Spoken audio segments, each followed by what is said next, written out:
Buenos días. Vamos a continuar con el libro que hemos estado estudiando, que comenzamos el trimestre pasado, para los que vienen por primera vez, y es Los Hechos de los Apóstoles. Como reseña inicial, usted sabe que en el comienzo del trimestre pasado, los que ya estuvieron aquí, dimos esta reseña de quién lo escribió, los pormenores de este libro. Lo escribió Lucas, quien en su evangelio narró la historia de Jesús también a la par de Mateo, Marcos y Juan, desde una perspectiva única. Lucas lo hizo de una perspectiva muy particular. Él era gentil, era médico, y como el primer historiador de la iglesia primitiva, pues lo hizo muy bien al escribir este libro de los Hechos, un legado que tenemos ahora la iglesia en la actualidad, para poder ser testimonio al mundo y ser como los apóstoles y la primera iglesia, testimonios al mundo también de las buenas nuevas de Jesús, de Él y de sus buenas nuevas, alegres nuevas, como dice Isaías también. Bueno, al escribir Hechos, a Lucas le interesaba que los hechos de los apóstoles, las acciones, el testimonio, se preservara con exactitud, y esto fue lo que él hizo: recabar información de donde él pudo hacerlo y logró dejarnos este legado. Se basó en testigos presenciales para completar su escrito, un escrito que usted y yo tenemos terminado, pero que debemos continuar, ¿verdad? Terminado por Lucas y con la encomienda de continuarlo, mejor dicho. La iglesia es la responsable de continuar el libro de los Hechos. Una palabra que va ligada a la palabra hechos o acciones, en inglés se llama actos, el libro, es la palabra testimonio, o la palabra testificar también. Va ligada a testimonio, testificar y testigo. Nos corresponde ser testigos de la historia de Jesús, de su obra y de su redención también.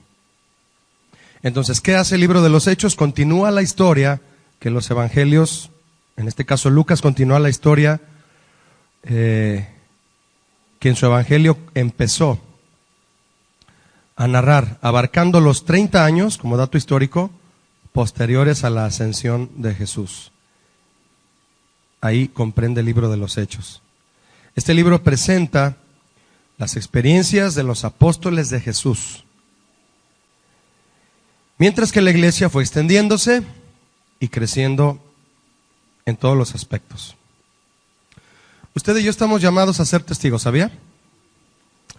Y a que nuestras acciones demuestren y declaren y sean evidencia de el conocimiento y nuestra experiencia y nuestra relación con el Señor Jesús como hijos de Dios y como nacidos de nuevo. Con mis hermanos de aquí de Básico, estuve compartiendo un pasaje que voy a tomar para hacer este paréntesis respecto a ser testimonio y continuar con los hechos que a la iglesia le corresponde seguir escribiendo en la actualidad, trayendo el Evangelio de Cristo al mundo. En Juan 5:30, Jesús hace una declaración muy especial con respecto a su papel como testigo de la gloria del Padre. Jesús fue obediente en llevar a cabo en la tierra el plan perfecto que Dios tenía para el hombre, para salvarlo.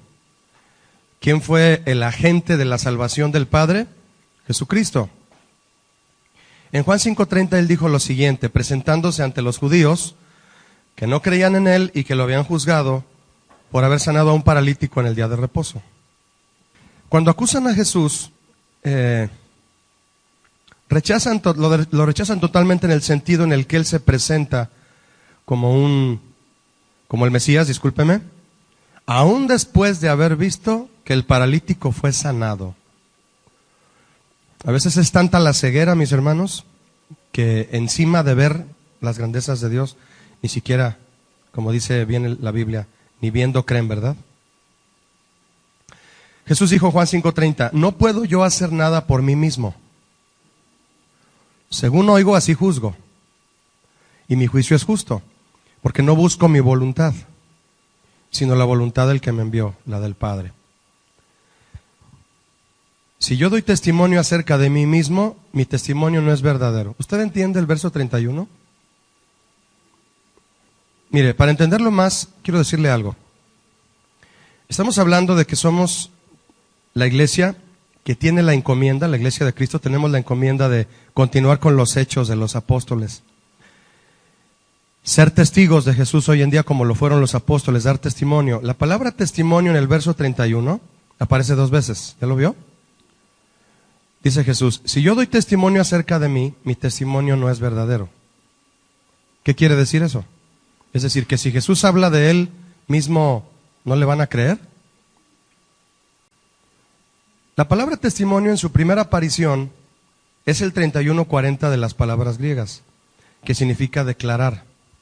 Y la segunda palabra que aparece en el verso 31 es la palabra 31:41 de las palabras griegas, que significa evidencia. Es decir, en el verso 31 de Juan 5, la palabra testimonio no significa lo mismo en las dos ocasiones. Le voy a parafrasear el verso una vez traduciendo las dos palabras testimonio aquí. Diría así. Diría, si yo hago una declaración acerca de mí mismo, mi evidencia no sería verdadera. Eso significa. Esto va a comienza a quien lo lee y lo estudia, a responsabilizarlo. A mí me responsabiliza, a usted también, debe permitir que lo haga el Señor. Como testigo de las buenas nuevas del Señor, como testigo de Cristo mismo al mundo delante del cual usted vive y debe hablar del Evangelio. Hechos es un libro que fue escrito para mostrar a todo el mundo lo que los apóstoles de Cristo hicieron y todo lo que vivieron y sufrieron con tal de que el Evangelio de Cristo llegara hasta lo último de la tierra. Jesús dijo entonces, lo voy a repetir, si yo hago una declaración acerca de mí mismo, mi evidencia no sería verdadera. Lo que está haciendo Jesús con estas palabras, mi hermano, es enseñarnos cómo es que llegamos a ser verdaderos testigos. Y continuar escribiendo el libro de los Hechos, en que ya no va a quedar en la Biblia, pero va a quedar en los archivos del Señor. Todo lo que usted hizo para servirle en algún ministerio, en su casa, en todo lo que usted vivió en esta tierra con tal de dar a conocer a Cristo, ya sea hablando o con la boca cerrada. Porque un testigo testifica con palabras, pero más que eso, con evidencia. Y la evidencia no habla, la evidencia nada más los demás la ven y se dan cuenta que lo que usted dice es cierto. Jesús está diciendo entonces, si yo me pongo a declarar quién soy yo, pero no tengo evidencia, no me van a creer. Si digo que soy cristiano y hablo que Cristo ha cambiado mi vida y no hay evidencia, no me van a creer lo que he declarado. ¿Qué es lo que declaramos a la gente? Las buenas nuevas, el Evangelio. Y lo primero que quiere ver la gente cuando les hablas de Cristo es, ¿y qué ha hecho en tu vida? Porque quieren evidencia de lo que les declaras. Por eso Cristo dijo, les voy a enseñar a ser testigos de verdad. Y para ser testigos de verdad, cuiden que lo que declaren tenga evidencia. Por eso las dos palabras testimonio en Juan 5:30, 31, es importante que nos demos cuenta que no son lo mismo. Este mismo significado está en el verso 32 de Juan 5, dice, otro es el que da testimonio de mí. Y sé que el testimonio que da de mí es verdadero. ¿Cómo empieza el verso 32? ¿Me ayudan? Otro. Dígame en su casa, al varón casado, vamos a poner el ejemplo de un varón casado. Yo soy casado. ¿Quién es ese otro ser que va a dar evidencia de lo que yo declaro? Yo declaro ser un buen esposo. Mi esposa. ¿Quién es la que va a decir si es cierto lo que yo digo? Ella es la evidencia. ¿O no? Así es. Entonces, cuidado que lo que usted declare tenga evidencia. Por eso Jesús, en Juan 5:31, está dando la clave de cómo realmente usted llega a ser un testigo. Si no, ni se meta. Ni yo me meto, ¿verdad? En decir, yo quiero ser testigo de Cristo. Quiero ser testigo del Señor. Quiero ser testigo de todo lo que hizo, por lo que aprendo en la palabra. He aplicado mi fe a ellos y ha hecho vida en mí. Ha transformado mi vida y quiero decírselo a mis familiares, a mis amigos, a mis compañeros de trabajo. Tiene que haber una evidencia ahí. Cuando Jesús dijo otro, bueno, él se refería a Juan el Bautista. Juan, entre las cosas que ya había declarado, escúcheme, él había declarado 4 cosas en ese pasaje. Declaró que era igual a Dios, que él daba vida eterna, que era la fuente de vida y que juzgaba el pecado. 4 cosas que cuando las dijo que él las hacía, que él tenía la autoridad para hacerlo, los judíos hirvieron en enojo. No, ¿cómo que tú eres igual a Dios? ¿Cómo que das vida eterna? ¿Cómo que eres la fuente de vida? ¿Cómo que tú tienes autoridad para juzgar el pecado? ¿Quién? ¿Quién dice que tienes? ¿Cómo nos lo demuestras? Por eso Jesús dijo, otro. Entonces, estas declaraciones demuestran que Jesús decía ser divino, yo soy Dios. Era una afirmación increíble para ellos, pero era un testimonio, una declaración que Jesús dio que apoyaba a Juan el Bautista. ¿Quién es ese otro? Juan el Bautista. Así es. Entonces, yo le pregunto a usted, ¿Jesús fue testigo de Dios aquí en la tierra? Es decir, ¿murió? Qué pregunta, ¿verdad? ¿Qué significa testigo? Significa mártir en griego. Martus. Martus en griego, sin H, como se escribe Marta a veces con H, este es sin H, acento en la A. Martus es testigo. Es decir, quien se quiere responsabilizar, a ser testigo del Evangelio de Cristo, tiene que estar dispuesto a morir. El que es testigo tiene que morir, porque es mártir. Jesús es el testigo de la gloria del Padre, trajo la gloria del Padre, así también lo dijo el apóstol Juan. Vimos su gloria como del unigénito, en él, la gloria del Padre en él, él es el Padre, es uno con él, aunque es otra persona de la Trinidad, pero se somete a la autoridad del Padre.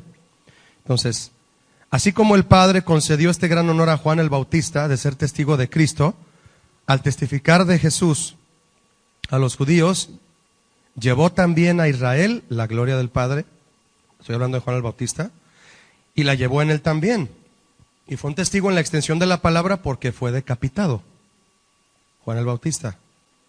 Entonces fue testigo realmente. No fue un médico que recibió su cédula profesional de médico y a la hora de operar nada más abría y cerraba y les decía que les había sacado la vesícula, ¿verdad?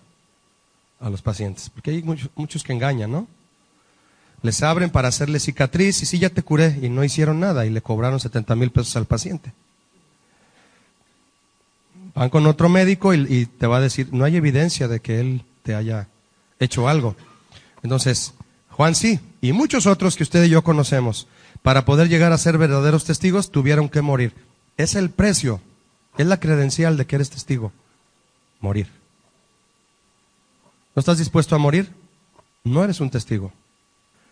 Juan 5:33 dice, vosotros enviasteis mensajeros a Juan. Y él dio testimonio. Aquí la palabra testimonio es la primera, declaración de la verdad.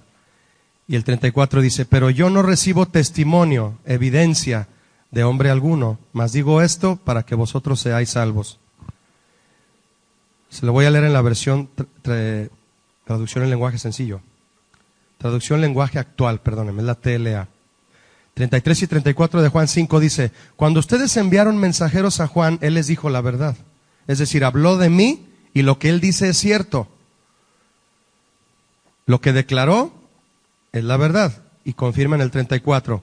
Las enseñanzas de Juan fueron como una lámpara encendida en la oscuridad y por un tiempo ustedes se alegraron al escucharlas.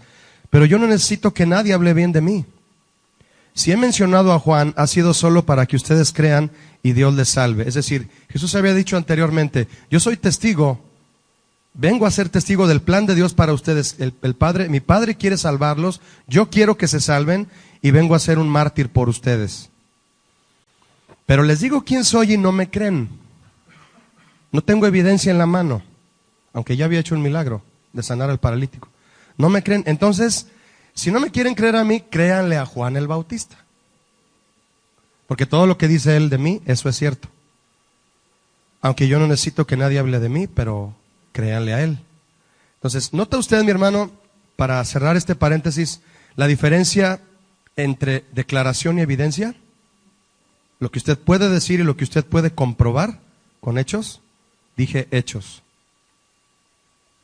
El libro de los Hechos es entonces la evidencia de lo que Jesús enseñó a los apóstoles para comenzar a esparcirlo por todos los pueblos de aquel tiempo, y que de ahí corriera hasta nosotros en la actualidad. En el capítulo 5 de Hechos, ahora, si me acompaña, verso 1, yo quiero continuar con este hecho sobresaliente, valga la redundancia de este libro, citando a dos personas, una pareja, son Ananías y Zafira, que tenían la responsabilidad de testificar. Fíjese, como ejemplo de lo que estamos hablando, del hecho de ser testigos, para mostrar evidencia de lo que declaramos de Jesús, usted no solo puede hablar de Cristo y nada más, tiene que declarar lo que ha hecho evidenciar lo que ha hecho en su vida. Esta pareja, como usted ya sabe, cometieron un gran pecado, pero fíjense de qué manera se llevó a cabo la falta aquí en Hechos 5:1. La iglesia del Señor estaba pasando por una gran necesidad en lo económico también. Vimos en el capítulo 2 de Hechos, en donde aparece el comportamiento de la iglesia primitiva, de cómo, y también en Hechos 4 hay un pasaje que habla de cómo ellos llegaron al grado de vender todo lo que tenían, entregarlo a los apóstoles, y los apóstoles se encargaban de repartir, según lo que cada quien necesitaba, una ayuda para poder continuar viviendo. Ellos vivían escondidos, vivían con el temor de ser apresados y ser martirizados también. Dice Hechos 5:1, pero cierto hombre llamado Ananías, con Zafira su mujer, vendió una heredad. Déjeme decirle que la iglesia ya presentaba no solo el problema externo de ser perseguida, sino el interno de estar compuesta también por hombres y mujeres que no afirmaron su fe, no afirmaron su compromiso, y pudieron haber sido usados por el enemigo para dañar la iglesia, pero el Señor supo cómo controlar la situación en cada momento, y de eso también aprendemos. Problemas dentro de la iglesia. Empezó a surgir deshonestidad y problemas administrativos también. Hacía falta provisión para los problemas que la iglesia presentaba en lo natural. Problemas fuera, como se lo dije, la iglesia sentía presión por la persecución. Se necesitaba que este llamado a ser testigos y continuar escribiendo las hazañas de los apóstoles, los hechos que ellos habían comenzado a realizar por la obra que Jesucristo comenzó en ellos. Aparecen entonces estos dos personajes que irrumpen en este compromiso de testificar, y ocurre esto. En ese momento los líderes, déjeme decirle, como Pedro y los demás apóstoles, fueron cuidadosos y sensibles al guiar los problemas internos de falta de provisión, la deshonestidad de algunos, pero no había mucho que pudieran hacer para prevenir las presiones externas. La persecución no la podían detener, pero lo de dentro sí. El Señor puede estar haciendo una obra grandiosa en tu familia, pero todo lo que ocurra en cuanto a las presiones del mundo hacia tu familia, eso no lo puedes evitar. A pesar de eso, mantuvieron su enfoque en lo que era importante. ¿Qué era el enfoque importante? Difundir el Evangelio del Señor Jesucristo. ¿Qué sucedió en este problema interno? Hechos 5:2. Y Ananías sustrajo del precio, sabiéndolo también su mujer, y trayendo solo una parte, la puso a los pies de los apóstoles. Pedro le preguntó, Ananías, ¿por qué llenó Satanás tu corazón para que mintieses al Espíritu Santo y sustrajeses del precio de la heredad. ¿Qué estaba pasando aquí? Ananías y Zafira tenían un terreno que costaba 10,000 pesos. Y ellos solo dieron 5. Dijeron, vamos a decir que lo vendimos en 5 para quedarnos con 5,000. Así de sencillo fue el pecado. Así de sencilla fue la trama, pero el resultado fue mentirle al Espíritu Santo. Entonces, fíjese, a pesar de que Cristo venció en la cruz al enemigo, seguía activo tratando de que los creyentes tropezaran, como lo hace hasta hoy en día. Así lo dice Efesios 6:12. La destrucción de Satanás es inevitable, va a suceder, pero no ocurrirá hasta los últimos días cuando Cristo vuelva para juzgar al mundo. Eso lo dice Apocalipsis 20. Este pecado de Ananías y Zafira no fue avaricia, usted ya sabe qué fue, ni retener parte del dinero, fue mentir. No se trata de la cantidad, no se trató de desear dinero. El asunto se trató de que dijeron una cosa e hicieron otra. Aquí está el punto, declarar y no mostrar evidencia de lo que se declara. Quisieron ser testigos de una manera engañosa de un acto de generosidad. Yo voy a dar tanto porque eso me pagaron por la heredad, por el terreno. Pero no era cierto. Usted y yo podríamos llegar a comportarnos como Ananías y Zafira por el simple hecho de que estemos declarando una cosa con nuestros labios y mostrando otra cosa con nuestra vida. Nada más. Eso se llama mentir. Quien no da evidencia de lo que dice ser, miente. El pecado ahí es mentira. Además de los pecados que se deslindan a partir de esa mentira, de no ser lo que dices ser. Ellos podían decidir si vender o no la tierra que tenían y cuánto dar. Ellos podían decidirlo. Podían haberlo dicho desde un momento. Bueno, vamos a ver en cuánto nos lo pagan, ¿verdad? Él y su esposa. Bueno, nos pagaron tanto, ¿qué te parece si damos tanto a la obra y nos quedamos con esto para seguir subsistiendo? Eso estaría perfecto, pero no sucedió así. Yo voy a dar todo y a la hora de dar todo, no. Cuidado con ese tipo de mentiras, ¿no? Y más si son directamente hacia Dios. Entonces, su pecado fue mentir a Dios y al pueblo de Dios, al decir que dieron todo, pero en realidad se reservaban parte para ellos, escúcheme, tratando de parecer más generosos de lo que en verdad eran. Porque dieron a la obra, sí dieron. Sí dieron. Pero quisieron mostrarse generosos diciendo, es todo lo que nos pagaron. Es decir, estamos dando todo lo que tenemos. Y no es cierto que estás dándolo todo. Entonces, imagínese. ¿Usted está dando todo lo que Dios le pide? Ahí está la pregunta. Repito, ¿usted da todo lo que Dios le pide? Fíjese, cuando nos rendimos al Señor, tenemos que, en todos los aspectos de nuestra vida, Él espera de nosotros adoración. Adoración en hebreo significa postrarse ante Dios, postrarse ante Él. Adorar al Señor, mi hermano, no implica que usted le dé a Él lo que usted quiere. Implica que usted le dé a Él lo que Él quiere que usted le dé. ¿Sí me expliqué? Hay una gran diferencia en que usted le dé a Dios lo que usted quiera darle y en lo que Él le pide a usted que Él le dé. Ahí está la gran diferencia. Se quisieron mostrar generosos y sin embargo se estaban comportando como ladrones. Es como cuando un político corrupto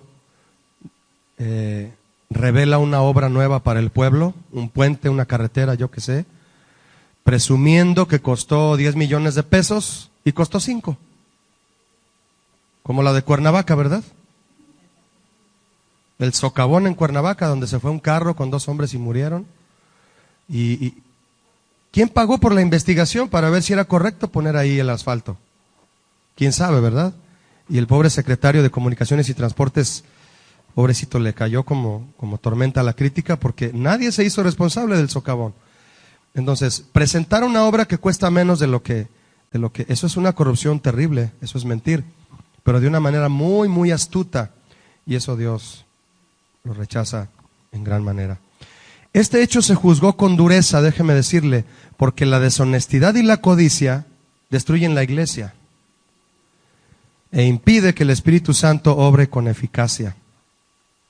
El Señor no lo iba a permitir, no lo iba a permitir. Nosotros tampoco debemos permitirlo. Si realmente vamos a continuar, o somos la continuación, o esperamos ser la continuación del libro de los Hechos, que la iglesia actual, que somos tú y yo, al decir la iglesia actual, ubícate a ti mismo. No lo ubiques de manera general. Ah, la iglesia, todos nosotros. No, yo.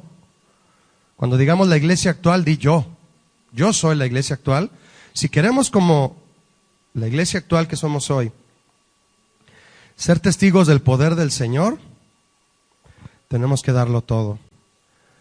Dar todo lo que Él nos pida. Toda mentira es mala, usted lo sabe. Y vivir una mentira, hay que cuidar, no estar viviendo una mentira. ¿Usted cree que haya gente que se dice cristiana y vive en una mentira? Tristemente, sí los hay. No son parte de la continuación del libro de los Hechos, no lo son. Cuando mentimos tratando de engañar a Dios y a su pueblo, en cuanto a nuestra relación con Él, destruimos nuestro testimonio cristiano. No somos testigos. No declaramos nada en realidad, ni somos ninguna evidencia de que Cristo vive. Jesucristo, cuando oró, antes de ascender a los cielos, dijo: Señor, que sean uno. En pensamiento, y obviamente Él se refería cuando dijo que sean uno, es decir, que todos crean lo mismo, que todos se enfoquen en mi doctrina. Y escucha lo que dijo: para que crean, el mundo crea, que tú me enviaste. O sea que lo que yo hago, de lo que yo hago depende que el mundo crea que Cristo vino enviado del cielo por el Padre. Fíjese nada más la responsabilidad que tiene la iglesia. Las acciones de la iglesia en la tierra, mi hermano, pueden exaltar a Jesús ante el mundo o ponerlo en ridículo. Así es. No es el deseo de ningún cristiano, ¿verdad?, que Cristo quede en ridículo ante el mundo, pero... Y en realidad, Cristo no queda en ridículo ante nadie. Él es Dios, y eso aquí y en cualquier planeta. Pero la cara que muestra o que deja la iglesia ante el mundo es así, en ridículo.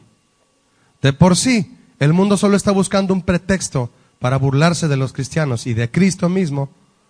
Imagínese cuánto más lo van a hacer, cuánto más se van a burlar, cuánto más van a dejar de creer si usted y yo no damos evidencia de lo que declaramos ser. No se nota que somos hijos de Dios. Hay un gran reto ahí. Hay un gran reto para todos los mártires de la iglesia de hoy. La iglesia actual, mi hermano, debe estar formada por mártires. Tal vez no te van a cortar la cabeza. Tal vez no te van a meter a una olla de aceite hirviendo por mencionar a Cristo en las calles, no. Pero el hecho de que seas mártir significa, como dijo Pablo a los romanos, que vives por Cristo, en Él, por Él y para Él. Todo lo que haces, eres como un planeta alrededor de Él, y Él es el sol. Y lo que sea necesario hacer para que Cristo sea reconocido ante el mundo, tú eres capaz hasta de dar tu vida. Eso es ser mártir, eso es ser testigo, eso es continuar los hechos de los apóstoles. Este caso de Ananías y Zafira entonces nos demuestra que la mentira en ese sentido de declarar una cosa y no dar evidencia de lo que declaró, va en contra totalmente de lo que Dios espera de su iglesia. Muchos falsos ministros en la actualidad manipulan a la gente, haciéndoles creer que su cercanía y comunión con Dios es a un alto nivel. Por lo que a los engañados no les queda más que seguirlos ciegamente y hacer todo lo que ellos dicen.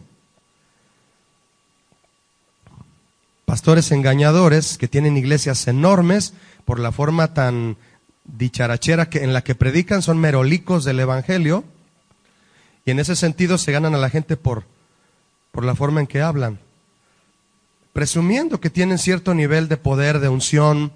La gente lo cree y van detrás de ellos, y son mentirosos en el sentido de evidenciar totalmente algo contrario a lo que han declarado ser. De ahí que muchos dicen: no critiques a ese predicador porque nadie puede tocar al ungido de Jehová. No, a eso no se refería a David cuando dijo eso. Se refería a otra cosa que nada tiene que ver. Fíjese lo que dice Hechos 5:4. Reteniéndola, ¿no se te quedaba a ti? ¿Y vendida no estaba en tu poder? ¿Por qué pusiste esto en tu corazón? No has mentido a los hombres, sino a Dios. ¿Qué le está diciendo Pedro a Ananías? Antes de vender el terreno era tuyo y de tu esposa. Y cuando lo vendiste, todo el dinero también era tuyo y de ella, era de ustedes. ¿Por qué dijiste que lo dabas todo y después no? ¿Por qué lo hiciste? No has mentido a nosotros, sino a Dios. Al oír esto, Ananías cayó y expiró. Sí murió, pero no como mártir, ¿verdad? ¿Tu vida tiene que terminar siendo un mártir del Evangelio o siendo presa del enemigo? Fíjese, hay un animalito que se llama, ay, se me fue el nombre. Espérame. Vive en la nieve, es totalmente blanco, se mantiene limpio, el armiño. Yo comprobé esta cualidad que tiene este animalito en internet. Armiño, exactamente. Este animalito sabe que su color, al confundirse con la nieve, le da un camuflaje perfecto para sus depredadores. Y cuando él sale a buscar comida, si hay algún charco donde él se pueda manchar, le tiene que dar toda la vuelta al lodo para no ensuciarse. Lo que sea necesario caminar para no ensuciarse, porque tan solo con bajar la punta de su hocico hacia abajo y meter las patas, se ve una bola blanca que se pierde con la nieve. Qué hermoso, ¿no? Pero cuando un depredador lo atrapa y él queda totalmente acorralado, ese animalito lo que hace es echarse patas para arriba. Se rinde. Porque puede correr y meterse, y puede nadar y meterse, etcétera, meterse en agujeros, en hoyos de hojas, de tierra, pero se va a ensuciar. Y no quiere ensuciarse. En vez de meterse al agujero y ensuciarse, levanta las patas y se rinde. ¿Qué tal? Yo prefiero morir a ensuciarme. Tremendo, ¿no? Se llama armiño, para que lo busquen e investiguen más. Y van a ver ahí la bolita blanca. Parece como un ratón grandote, pero todo blanco. Esponjado, por cierto, ¿no? Entonces, en ese sentido, ese animalito se hace un mártir por su limpieza. Da su vida por su pureza. Otros no, desgraciadamente, ¿verdad? Entonces, de una u otra forma todos vamos a morir, ¿sí o no? Yo te digo, ¿cuál es el propósito por el cual tú vas a morir? Esa es la pregunta aquí. Ananías cayó y expiró, y vino un gran temor sobre todos los que oyeron. Pues ¿cómo no? ¿Por qué se murió? Por andarle mintiendo a Dios.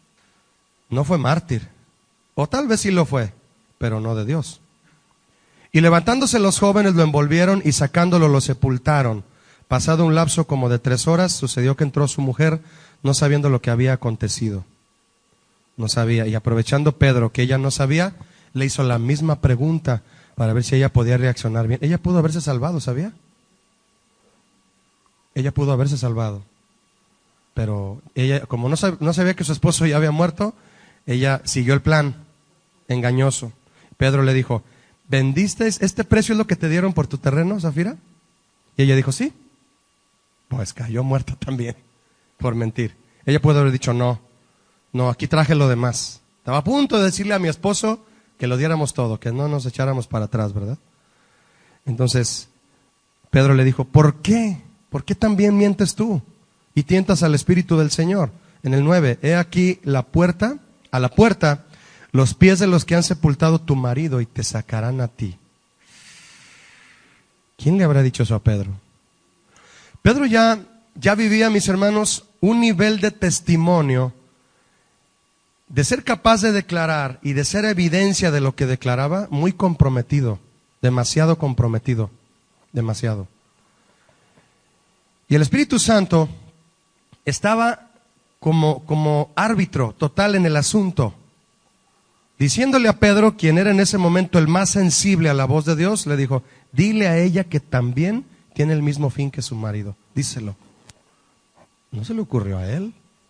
Él estaba escuchando al Espíritu Santo que le decía: se está burlando de Dios. Él se lo dijo a ellos, totalmente dirigido por el Espíritu Santo. Tal vez muy triste, Pedro le dijo a Zafira: Zafira, acabo de recibir un mensaje para ti. Vas a morir por tu pecado. Todos vamos a morir, mi hermano. ¿Tú vas a morir por Cristo o por tu pecado? ¿Cuál es la causa de tu muerte? ¿Por cuál causa luchas? Tú dices: Julio, ¿se lucha por el pecado? Pues a veces parece que sí. A veces parece que sí, muchos luchan por el pecado, se abalanzan y así como cuando hay una oferta en Soriana y quieres ir y hay la fila para comprar, ¿verdad? Los pañales a 20 pesos, 82 pañales. Y tienes que alcanzar un paquete, ¿verdad? Parece que con el pecado es así. Pareciera que se abalanzan hacia el pecado. Eso se llama concupiscencia, un deseo desmedido de estar tras el pecado, ¿no? ¿Cuál es la causa por la cual tú vas a morir? Porque todos vamos a morir. ¿Cristo o el pecado? Sí, Ananías y Zafira fueron mártires, pero no de Cristo. Al instante ella cayó a los pies de él y expiró. Y cuando entraron los jóvenes, la hallaron muerta y la sacaron y la sepultaron junto a su marido. Y vino gran temor sobre toda la iglesia y sobre todos los que oyeron estas cosas. ¿Sabes qué les estaba diciendo el Señor a los cristianos de esta iglesia? ¿Van a ser testigos bien o no? Tremendo compromiso, ¿no? De que des evidencia con tu vida de lo que hablas con tu boca, lo que declaras con tu boca. El juicio de Dios a Ananías y a Zafira produjo horror, mis hermanos, y temor entre los creyentes de ese tiempo, logrando que se dieran cuenta con cuánta seriedad castiga Dios el pecado en la iglesia. Cuánta seriedad. Mire, de ahí se desató una cadena de maravillas. De hecho, viene el el verso 12 de ahí del mismo capítulo, y dice que por la mano de los apóstoles se hacían muchas señales y prodigios. Es decir, cuando la iglesia tiene un celo por mantenerse pura, cuando tú te mantienes comprometido y consciente de ser evidencia de lo que declaras, ser evidencia de lo que Cristo hace en ti, guardándote del pecado y viviendo en santidad, empiezan a ocurrir cosas maravillosas, de las que Satanás no se pone muy feliz, y comienza también la opresión, la prueba, el ataque, pero Dios tampoco se detiene. Y mientras más opresión del enemigo haya, más maravillas de Dios también habrá. Y las rebasa. Es por encima, donde abunda el pecado, sobreabunda la gracia. Comenzaron a hacer muchas señales, dice el verso 12, y prodigios en el pueblo, y estaban todos unánimes en el pórtico de Salomón. Un acto de pecado, habiendo sido corregido por Dios y castigado por Dios, trajo unidad, mis hermanos. A veces duele la disciplina en la iglesia, pero trae unidad, porque concientiza a los creyentes a ser verdaderos testigos de Cristo, y no solamente hablar por hablar, decir que somos cristianos.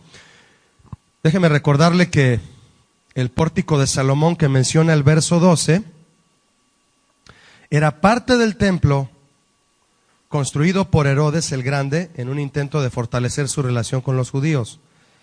Les quería hacer la barba, ¿no? En este templo Jesús enseñó mucho y llevó a cabo muchos milagros en muchas ocasiones, en este mismo templo. Entonces, donde Cristo dejó huella, ahí los cristianos la pisan. El mismo templo donde Cristo hizo milagros, ahí los apóstoles regresaron. ¿Por qué? Porque era una obligación. No, estamos hablando de una aplicación espiritual. Ahí Cristo dejó la huella, ahí vamos a caminar, vamos a seguir lo que Él hizo.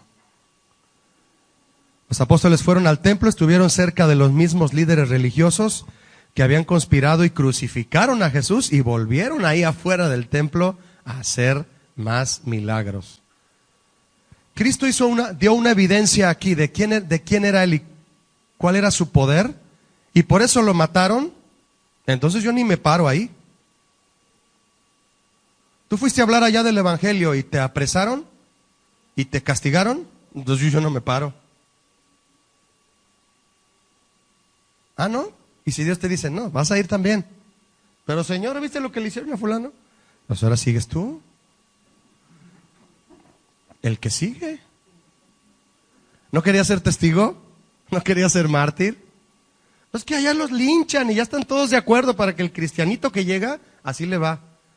Pues no sé, pero estás en la fila. O salte en la fila, pues, y vete a la otra fila. ¿No quieres agua de mango? Vete por tu Coca-Cola, pues. O sea, ¿no quieres vida? ¿Para qué estás aquí? Fueron y se pararon afuera del templo en donde los fariseos lo habían visto a Jesús y fueron los que lo mataron. Y ahí van ellos. Aquí estuvo Jesús, aquí lo acusaron, aquí empezaron a rechinar los dientes contra él, pues aquí otra vez. Híjole, ¿te imaginas? En esa playa me mordió un tiburón y ahí vas tú a nadar también. Tremendo, ¿no? Dice el 14. Bueno, déjeme decirle un comentario, el 13 mejor. No leí el 13. De los demás, ninguno se atrevía, ¿ya vio de lo que estoy hablando? Ninguno se atrevía a juntarse con ellos. Mas el pueblo los alababa grandemente. No son valientísimos, pero que les vaya bien, y la crucecita así de persinarlos, ¿verdad? ¿Sí? ¿Quién quería juntarse con los cristianos mártires? Nadie. Los reconocían. ¿Sabes qué? Te admiro porque tú eres un hombre de oración, de la palabra. Yo no, pero tú sí. O llegan con el pastor Chuy. Pastor, usted que está tan cerquita de Dios. Y Chuy les dice, pues a lo mejor estoy cerca, si usted cree que estoy cerca, porque usted está a la misma distancia de Dios que yo. Yo lo busco y leo su palabra y oro. Si usted hace lo mismo, puede pedirle lo mismo. Gente que confunde esa situación y gente que al final de cuentas, mi hermano, ¿sabe qué son? Tristemente lo digo, son cobardes. Son gente que no se atreve, como dice el verso 13. Ninguno se atrevía a juntarse con ellos. Es que si te juntas con ellos, tu destino es el mismo que ellos. Persecución, tribulación. Así es. Entonces los creyentes no se atrevían a unirse a los apóstoles ni a trabajar a su lado porque temían enfrentar la misma clase de persecución que estos se enfrentaban. Eso ya lo dice desde Hechos 4:17. Mientras que otros quizás temían una condena similar a la de Ananías y Zafira. No, con que falles tantito, caes muerto, ¿eh? No, entonces ni te metas. No, yo por eso no soy cristiano, porque eso es una religión muy exigente. Dios es muy exigente. A ver, ¿cuántos de ustedes aquí ya para irnos? ¿Cuántos de ustedes piensan que el Señor es exigente? Yo sí, también. ¿No es un honor eso? Que sigamos al Creador del universo en sus exigencias, porque es excelente. Es que es exigente. ¿Y? ¿En qué te beneficia un patrón que no te exige nada? En tu trabajo. Claro, así es, mi hermano. Entonces, una vez hice esta pregunta en la iglesia, en otro lado, y ¿cuántos saben que nuestro Señor, quién sabe, o quién piensa pues que el Señor es exigente? Se quedan así. ¿Sí es? Claro que lo es. ¿O acaso cuando Él escribió en la ley, dejó escrito por Moisés, que se requería sangre para redención de pecados, ¿lo quitó eso? Está bien, no pueden ofrecerme sacrificios, los sacrificios son impuros, no sirven de nada. Vamos a ver qué hago. Espérenme tantito. No, yo pongo el cordero. ¿Quieren que les diga qué clase de cordero debe de ir en el sacrificio que yo pido? Se los voy a demostrar cómo. Y vino Jesús, el cordero de Dios. ¿Por qué es el cordero de Dios? Le llamó Juan el Bautista. Porque es el cordero que Dios puso. Háganse a un lado sus corderos, todos mancos, todos pelones, todos mal alimentados. O sea, lo que me ofrecen nomás no. Y me dan eso a cambio de mi perdón. Ahí les va lo que es un cordero. Perdón la expresión, un tan jalisquilla, ¿verdad? Ahí les va. Esa exigencia viene a recaer en quienes se comprometen a ser testigos para continuar el libro de los Hechos. No declare, mi hermano, lo que usted no va a evidenciar. Amén. Que Dios les bendiga. Continuamos después.